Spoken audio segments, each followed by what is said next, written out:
Classroom rules. Remember, there are only 13 girls in the class. A doll in a red dress might appear in your locker, but remember, the doll does not smile. If you see it smiling, report immediately to the homeroom teacher. The school bell signals the start of class, and everyone must be seated before it stops. Evening study hall ends at 10 p.m., and no one is allowed to leave early. Finally, trust no one's words. I was placed in class 25 of sophomore year.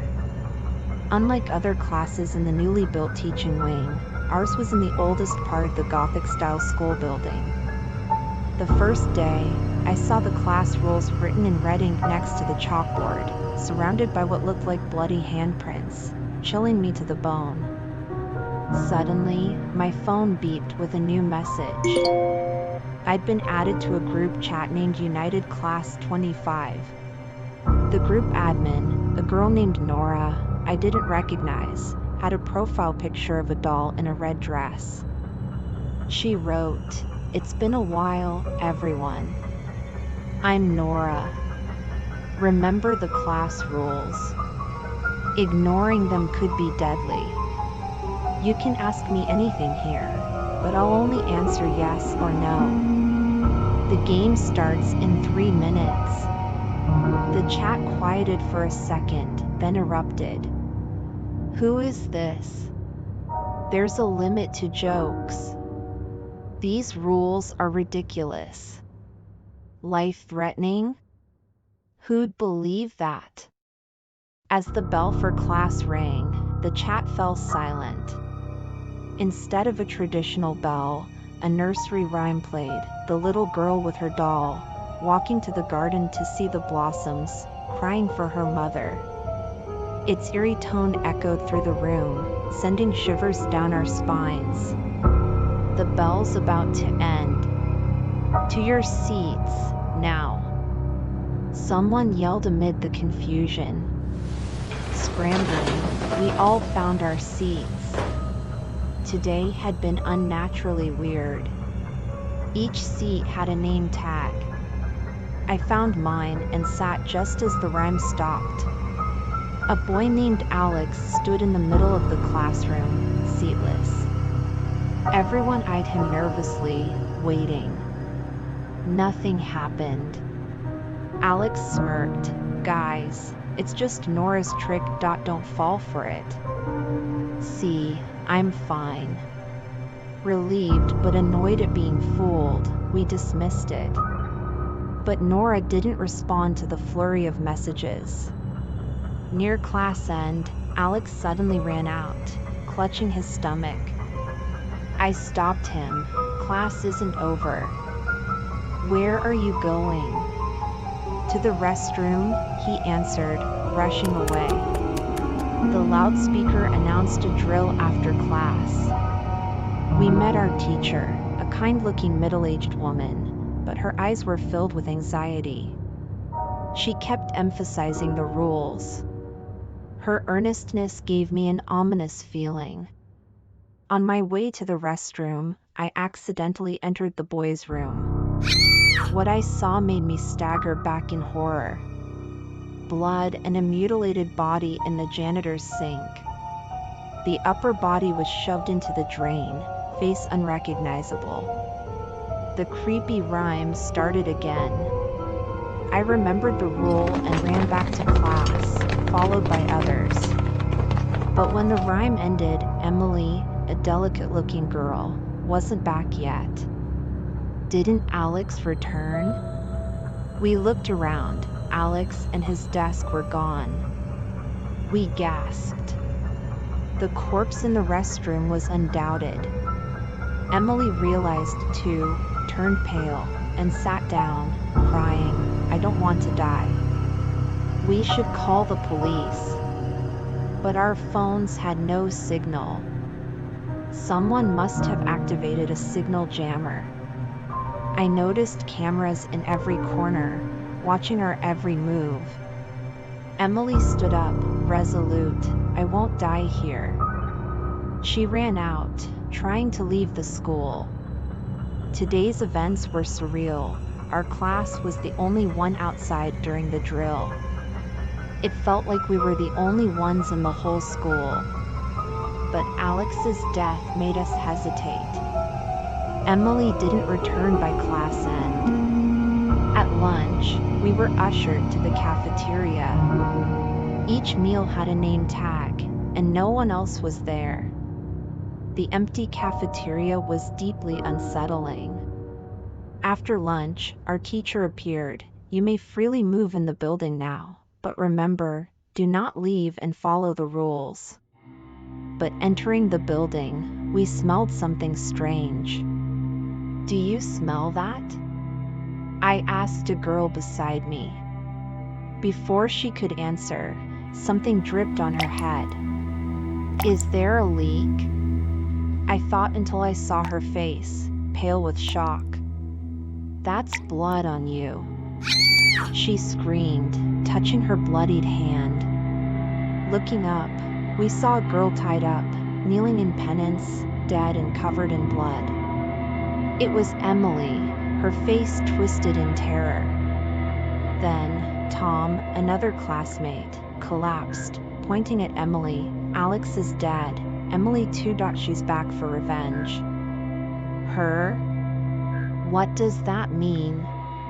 Tom had barely finished speaking when several boys visibly paled, and a girl burst into tears.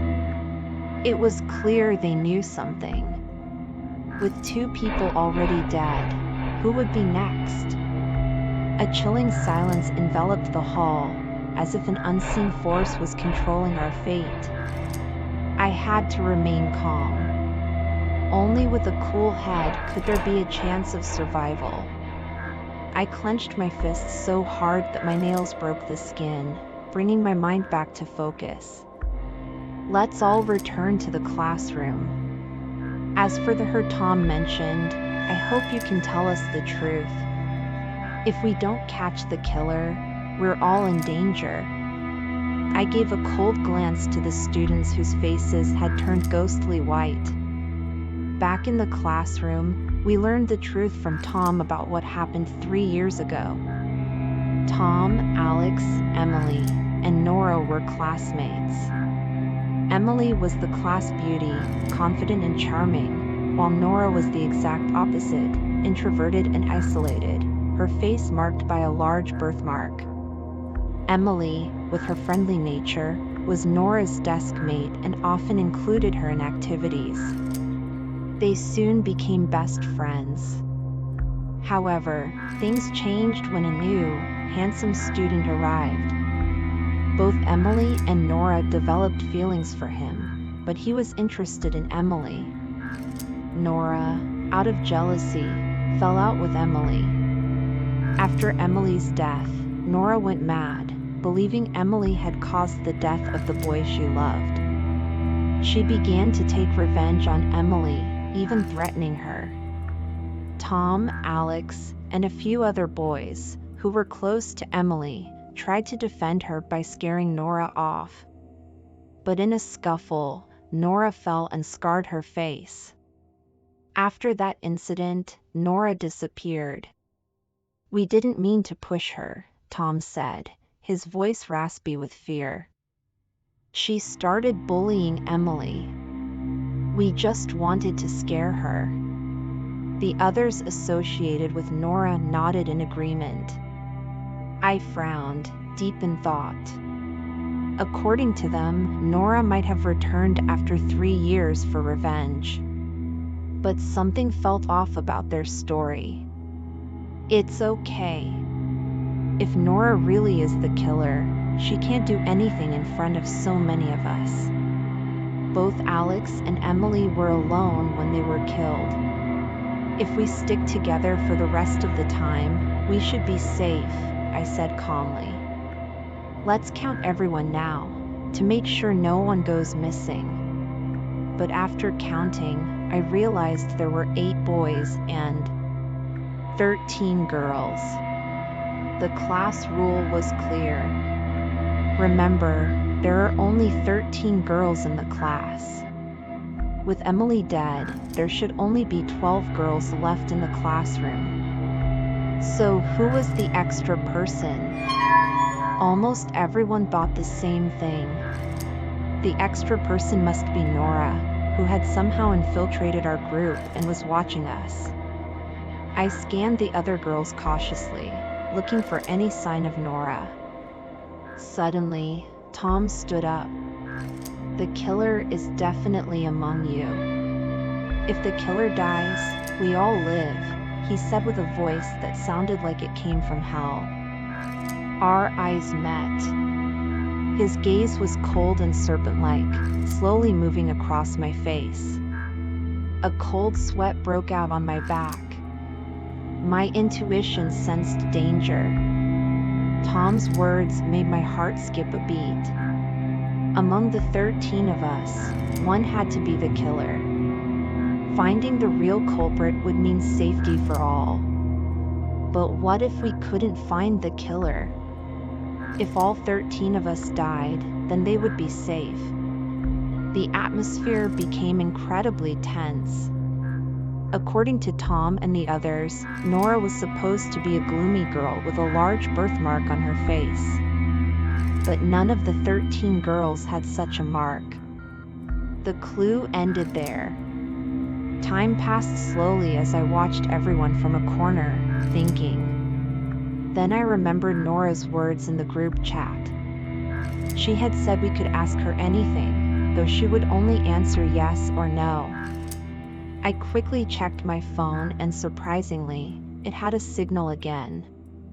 Hesitating, I thought of calling the police, but before I could, a girl named Lila suddenly collapsed, foaming at the mouth. The unfinished emergency call was still on my screen. I gasped in shock. I was almost the next victim. Clutching my phone, a wave of unprecedented panic swept over me. Our phones were being monitored. Whoever tried to call for help would end up like Lila. We all stayed silent, our eyes expressing various emotions, but we unanimously put down our phones. But how did Lila die? Poisoned? Then, I remembered the boxed lunches we had at noon. A shiver ran down my spine. Thank you for taking the time to watch. If this video connected with you, I'd be grateful for your follow. Your likes and comments are not just numbers to me, they're a source of inspiration and encouragement. Your support truly means the world.